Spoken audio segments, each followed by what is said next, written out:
शांताकारं भुजंगशयनं पद्मनाभं सुरेशं विश्वाधारं गगनसदृशं मेघवर्णं शुभांगं लक्ष्मीकान्तं कमलनयनं योगिभिर्ध्यानगम्यं वंदे विष्णु भवभयहरं सर्वलोकैकनाथं। मंगलम भगवान विष्णु मंगलम गरुड़ध्वज मंगलम पुंडरीकाक्ष मंगलाय तनोहरि। ओम नमो भगवते वासुदेवाय। आज का दिन आप सभी के लिए मंगलमय हो। आइए सुनते हैं चैत्र मास कथा का 15वां अध्याय। श्री सुखदेव जी आगे कहते हैं, राजन, काल चक्र साक्षात भगवान विष्णु का आयुध है। वह परमाणु से लेकर द्विपरार्ध पर्यंत क्षण घटी आदि अवयवों से युक्त है। वह निरंतर सावधान रहकर घूमता रहता है। जल्दी जल्दी बदलने वाली बाल्य यौवन आदि अवस्थाएं ही उसका वेग है। उसके द्वारा वह ब्रह्मा से लेकर सभी जीवों का निरंतर संहार करता रहता है।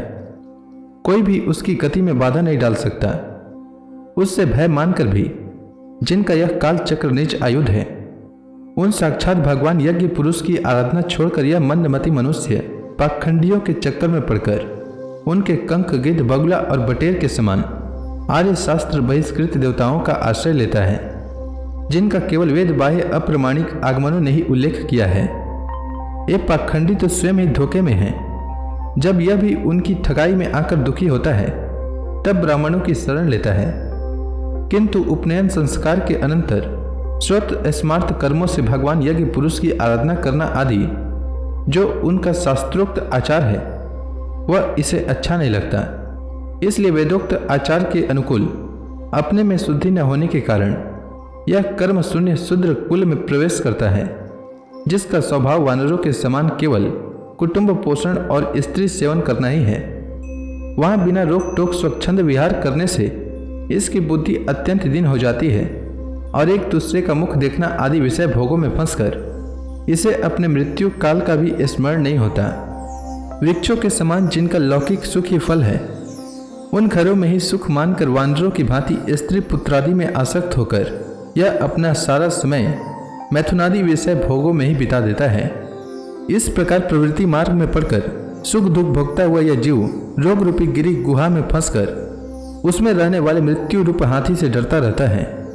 कभी कभी शीत, वायु आदि अनेक प्रकार के आदि दैविक आदि भौतिक और आध्यात्मिक दुखों की निवृत्ति करने में जब असफल हो जाता है, तब उस समय अपार विषयों की चिंता से यह खिन्न हो उठता है। कभी आपस में क्रय विक्रय आदि व्यापार करने पर बहुत कंजूसी करने से इसे थोड़ा सा धन हाथ लग जाता है। कभी धन नष्ट हो जाने से जब इसके पास सोने बैठने और खाने आदि की भी कोई सामग्री नहीं रहती, तब अपने अभीष्ट भोग न मिलने से यह उन्हें चोरी आदि बुरे उपायों से पाने का निश्चय करता है। इससे इसे जहाँ तहाँ दूसरों के हाथ से बहुत अपमानित होना पड़ता है। इस प्रकार धन की आसक्ति से परस्पर वैर भाव बढ़ जाने पर भी यह अपनी पूर्व वासनाओं से विवश होकर आपस में विवाह आदि संबंध करता और छोड़ता रहता है। इस संसार मार्ग में चलने वाला यह जीव अनेक प्रकार के क्लेश और विघ्न बाधाओं से बाधित होने पर भी मार्ग में जिस पर जहाँ आपत्ति आती है अथवा जो कोई मर जाता है उसे जहाँ का तहाँ छोड़ देता है तथा नए जन्मे हुओं को साथ लगाता है। कभी किसी के लिए शोक करता है, किसी का दुख देखकर मूर्छित हो जाता है, किसी के वियोग होने की आशंका से भयभीत हो उठता है, किसी से झगड़ने लगता है, कोई आपत्ति आती है तो रोने चिल्लाने लगता है। कहीं कोई मन के अनुकूल बात हो गई तो प्रसन्नता के मारे फूला नहीं समाता, कभी गाने लगता है और कभी उन्हीं के लिए बंधने में भी नहीं हिचकता। साधु जन इसके पास कभी नहीं आते।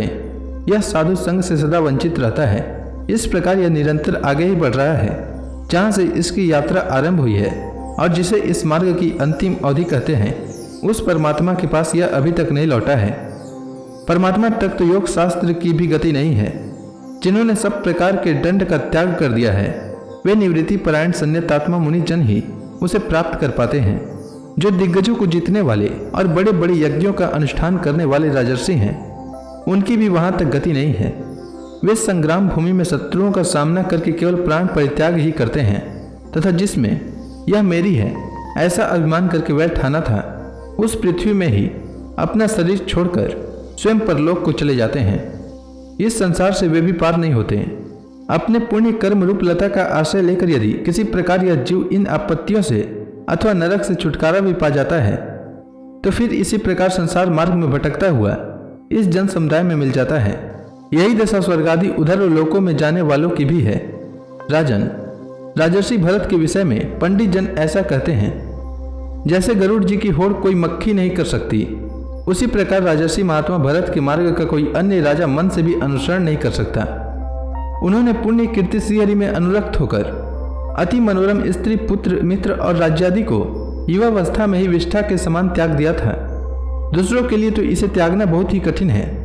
उन्होंने अति दुस्तज्य पृथ्वी, पुत्र, स्वजन, संपत्ति और स्त्री तथा जिसके लिए बड़े बड़े देवता भी ललायित रहते हैं, किंतु जो स्वयं उनकी दया दृष्टि के लिए उन पर दृष्टिपात करती रहती थी, उस लक्ष्मी की भी लेस मात्र इच्छा नहीं की।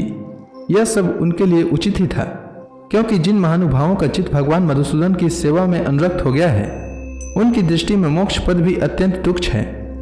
उन्होंने मृग शरीर छोड़ने की इच्छा होने पर उच्च स्वर से कहा था कि धर्म की रक्षा करने वाले, धर्मानुष्ठान में निपुण, योग गम्य, सांख्य के प्रतिपाद्य, प्रकृति के अधीश्वर, यज्ञ मूर्ति सर्वांतर्यामी श्रीहरि को नमस्कार है।